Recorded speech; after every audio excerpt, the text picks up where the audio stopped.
नमस्कार मित्रांनो, मी सुरेश निमकर तुमचं स्वागत करत आहे. तुम्ही अल्जेब्राच्या व्हिडिओला खूप चांगला रिस्पॉन्स दिला, थँक्यू फॉर दॅट. आणि आता आम्ही जॉमेट्रीच्या बद्दल डिस्कस करणार आहे. बेसिकली तर जॉमेट्रीमध्ये कोणकोणत्या मिस्टेक्स तुम्ही टाळायला पाहिजे, सोबतच आम्ही डिस्कस करणार कोणकोणते चॅप्टर्स तुम्ही फॉर शुअर करायला पाहिजे, जेणेकरून तुमचे जे लास्ट 2 क्वेश्चन जे थोडे टफ असतात ते सॉल्व्ह व्हायला पाहिजे. आणि तिसरी गोष्ट मित्रांनो, मी तुम्हाला रिक्वेस्ट करेल की तुम्ही डिस्क्रिप्शन बॉक्समध्ये बघा, करियर गायडन्स वर्कशॉप आम्ही लॉन्च केलेलं आहे तुमच्यासाठी, ज्याच्यातून तुम्हाला नक्कीच मदत होईल करियर सिलेक्शनमध्ये. आणि आज आमच्यासोबत अढो मॅडम आहे, ज्यांना अराउंड 25 इयर्स एक्सपिरियन्स आहे. ऑलरेडी इंट्रोडक्शन देण्याची गरज नाही, कारण तुम्ही अल्जेब्राचा व्हिडिओ बघितला असेल. So let's begin with the paper ma'am. And thank you.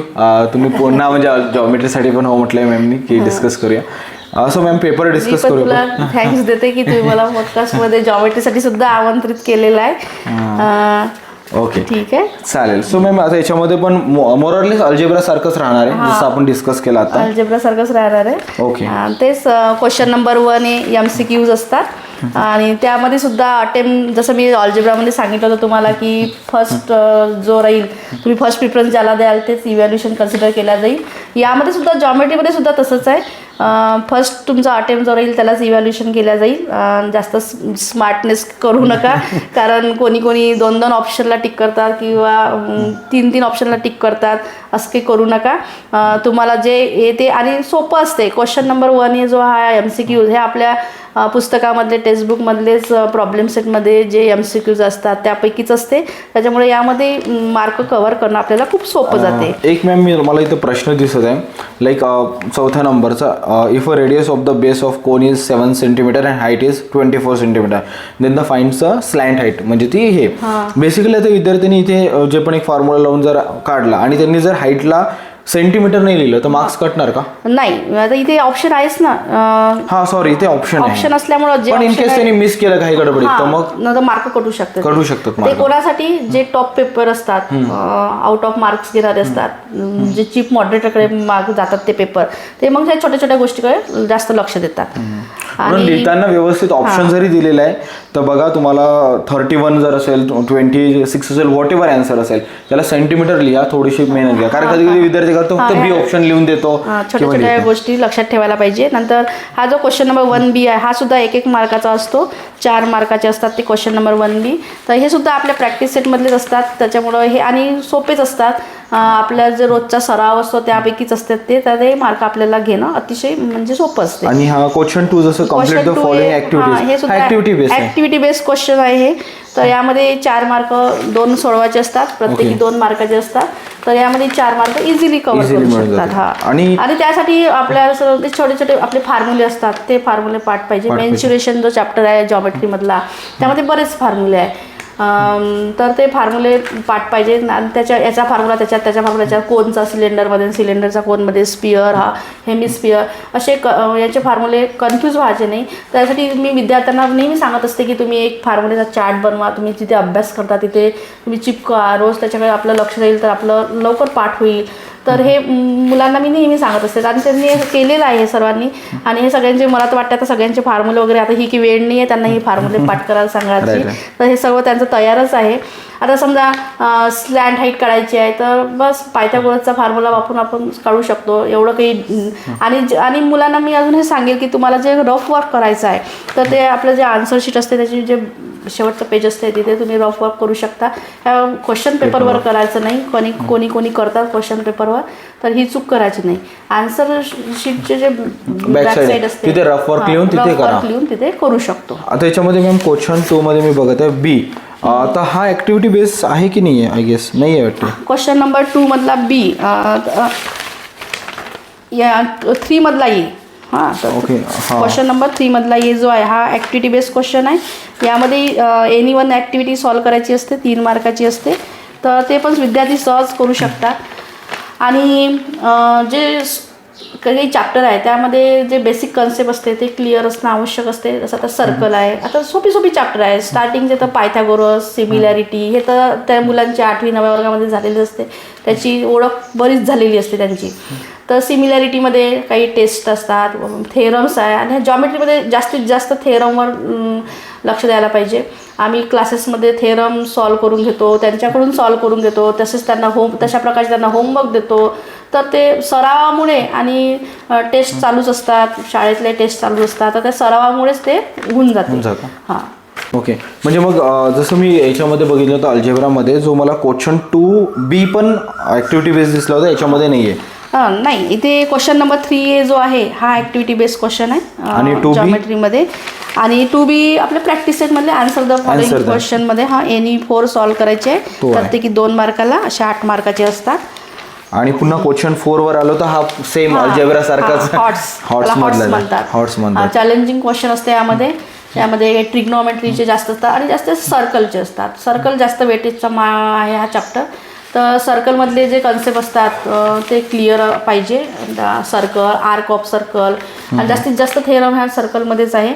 आणि ट्रिग्नोमेट्रीची थोडी मुलांना भीती वाटते. तर पण ते सरावानं होऊन जाते. आणि ते टीचर शिकवताना कशा पद्धतीनं शिकवते हे जर त्यांनी लक्ष ठेवलं तर त्यांना काही कठीण जाणार नाही असं मला वाटते. आणि क्वेश्चन 5 जो आहे त्याच्यामध्ये पण एनी1 आहे. क्वेश्चन नंबर 5 हा सुद्धा थोडा म्हणजे पोरांना टफ वाटतो. हा 3 मार्काचा असतो. एनी1 सॉल्व्ह करायचं असते. तर यामध्ये प्रॅक्टिस खूप आवश्यक आहे. आणि जॉमेट्रीमध्ये जिथे नेसेसरी फिगर आहे ते फिगर काढावंच लागते. म्हणजे दिली जरी असली क्वेश्चन पेपरमध्ये जरी फिगर दिली असली तरी ते आन्सर पेपरवर आपल्याला फिगर काढावं लागते. फिगर काढल्यावर त्याचे नाव वगैरे द्यावंच लागते त्याला. जिथे कॉन्ग्रुएंट मार्क्स आहे ते पण द्यावं लागते. तर ह्या छोट्या छोट्या गोष्टी नंतर थेरम सॉल्व्ह करत असताना गिवन लिहावं लागते, टू प्रूफ लिहावं लागते, कन्स्ट्रक्शन, प्रूफ हे याचे सगळे काउंट करतात, स्टेप बाय स्टेप काउंट करतात. आणि ज्यांना समजा थेरम नाही येऊन राहिलं तर त्यांनी हे जे लिहिलं given, to prove, construction, figure काढली तर त्यांना त्यांच्यानुसार ते मार्क. म्हणजे इथे एक ऑप्शन आहे जॉमेट्रीमध्ये की यांनी गिवन डेटा आणि स्टेप्स लिहिल्या थोडा जास्त. कन्स्ट्रक्शनचा चॅप्टर आहे त्यामध्ये काय आकृत्याच काढावं लागते त्यांना. तर त्याचा सराव झालेलाच असतो तर ते काढू शकतात. म्हणजे आता जसं ही डायग्राम तुम्हाला दिसत असेल, मी इथे स्क्रीनशॉट पण लावेल. तर ही म्हणजे क्वेश्चन मध्ये आहे तरी पण त्यांना काढावं लागते. असं नाही की मग क्वेश्चन पेपरमध्ये आहे मग डायरेक्ट त्याचा आन्सरच लिहायचं, तसं नाही करायचं. काढायचं आणि काही ज्या कॉन्ग्रुएंट मार्क्स असतात साईडवर, अँगलवर ज्या काही कॉन्ग्रुएंट मार्क्स असतात त्या पण आपल्याला करावं लागते, त्या दाखवावं लागते. म्हणजे त्यामुळे आपलं एक इम्प्रेशन पडते. आपल्या पेपरवर आपलं एक इम्प्रेशन पडते. काही अंडरलाईन करायचं, अंडरलाईन मार्क करायचं. मी नेहमी सांगत असते की आन्सर सॉल्व्ह केल्यावर त्याला बॉक्समध्ये टाका, ते करायचं. आता याला की मार्क जास्तीचे मार्क नाही मिळत पण एक आपलं एक इम्प्रेशन पडते. म्हणजे इम्प्रेस होते. प्रेझेंटेशन चांगलं राहतं, पेपर चेक करायला बरं होते. मॅम आता याच्यामध्ये पण होतं मॅथमध्ये कधी कधी एखादा प्रश्न कठीण जातो तर मग तो प्रश्न लास्टमध्ये सॉल्व्ह करायचा, जागा सोडायची, काय करायचं अशा वेळेस? की जागा सोडली मग नंतर आलाच नाही तर मग ती जागा वाया जाईल, काय करायचं? जागा सोडली वाया जाण्याचा काही प्रश्नच नाही. कारण ते आपण किती पैसे दिले, फी भरली तेवढी, आपण किती काही घेऊ शकतो असं काही नसते. पण प्रयत्न करायला पाहिजे. नसाल एक तर थोडा साईडला ठेवायचा, दुसरा सॉल्व्ह करायचा. आणि टाइम मॅनेजमेंट तेवढंच महत्वाचं आहे. कारण मी म्हणते जे 3 क्वेश्चन आहे ते एका घंट्यात झालेच पाहिजे. मग उरला जो टाइम असतो तो आपण क्वेश्चन नंबर 4 आणि क्वेश्चन नंबर 5 साठी राखीव ठेवायचा. कारण तो जास्त चॅलेंजिंग म्हणजे यांना जर पेपरला अप्रोच करायचं असेल अल्जेब्रा असो की जॉमेट्री तर क्वेश्चन 3 पर्यंत एका तासामध्ये झालंच पाहिजे. आणि उरलेले शेवटचे 15 मिनिटं पूर्ण चेकिंगसाठी ठेवायलाच पाहिजे. असं जर आपण चांगलं मॅनेजमेंट केलं तर आणि पूर्ण एकदा क्वेश्चन पेपर आपल्या हाती आल्यावर पुन्हा पहिले एक वेळा त्याला वाचून काढायचं. मग त्याच्यातही जास्त वेळ नाही गमवायचा, ओव्हरलुक करायचं फक्त. आणि मग पाहायचं की आपल्याला ह्या क्वेश्चन नंबर 4 मधला कोणता येऊ शकते, कोणता जमू शकते, मग त्याला हात लावायचा.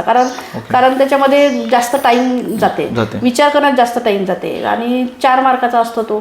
तर जे आपल्याला पक्क येते त्याच्याकडे जास्त लक्ष द्यायचं आणि त्याला सॉल्व्ह करण्याचा प्रयत्न करायचा. ओके, ठीक आहे. हे खूप छान सांगितलं मॅमने की तुम्ही पेपरला कसं डिवाइड करायला पाहिजे, 2 पार्ट मध्ये आणि व्यवस्थित सॉल्व्ह करायला पाहिजे. कारण हे स्कोरिंग सब्जेक्ट आहे, अल्जेब्रा जॉमेट्री स्कोरिंग सब्जेक्ट आहे. आउट ऑफ घेतातच असतात. माझे तर असतातच दरवर्षी आउट ऑफ किंवा थोडे 1-2 कमी असतातच. आणि मॅम जसं तुम्ही अल्जेब्रामध्ये म्हटलं होतं की मेजरली ह्या चुका होतात लाईक सेंटीमीटरच्या वगैरे, सायन्सच्या. याच्यामध्ये कोणत्या मेजर चुका होत्या जॉमेट्रीमध्ये? फिगरचे जास्त चुका करतात. ते फिगर असते त्यामुळे कोणी त्याला नाव नाही देत, कोणी त्याच्यावर कॉन्ग्रुएंट मार्क्स नाही करत. तर ह्या बारीक बारीक चुका फिगरमध्ये नंतर ट्रिग्नॉमेट्रीमध्ये काही रिझनला अजून जास्त महत्त्व आहे. जे आपण स्टेप करतो, जे आपण प्रूफ करतो, एखादं उदाहरण सॉल्व करतो, तर काय कोणती टेस्ट लावली, कोणती CSCT घेतली का CACT घेतली, काय घेतलं आपण, प्रत्येकाला रिझन द्यायला पाहिजे. आता समजा आपण 2 ट्रायंगल कॉंग्रुएंट दाखवून राहिलो आहे, तर मग कोणत्या टेस्टनं ते कॉंग्रुएंट होऊन राहिले आहे, प्रत्येक साईडला काय रिझन आहे, कॉमन साईड आहे की कोणती साईड आहे, इक्विलॅटरल ट्रायंगल आहे, काय रिझन आहे, ते प्रत्येक रिझनला महत्त्व आहे. स्टेप बाय स्टेप जे मार्क्स काउंट करतात तर ते रिझन देणं आवश्यक आहे. ओके, याच मिस्टेक जास्त करतात विद्यार्थी. चालेल, तर खूप इन्साइटफुल माहिती मॅमने दिली, सो थँक्यू मॅम. आणि जरी काही डाऊट्स किंवा काही डिफिकल्टीज असेल तुम्हाला अजून मॅथ्सबद्दल, तर तुम्ही कमेंट बॉक्समध्ये विचारू शकता. And thank you so much ma'am podcast दिल्याबद्दल. ऑल द बेस्ट, सगळ्यांनी चांगले मार्क्स कमवा आणि सो थँक्यू. चलो, ऑल द बेस्ट स्टुडंट्स. आणि मी अजून पुन्हा एकदा तुम्हाला जनरल रिमाइंडर देईल की करिअर गायडन्स वर्कशॉपबद्दल तुम्ही एकदा गो थ्रू करा. काही जर त्याच्याबद्दल पण डिफिकल्टीज असेल, डिस्क्रिप्शन बॉक्समध्ये मी सगळ्या डिटेल्स दिल्या आहे, पण तुम्ही कमेंट बॉक्समध्ये विचारू शकता. So wish you all the best आणि चांगल्याने पेपर सॉल्व करा जॉमेट्रीचा. चालेल.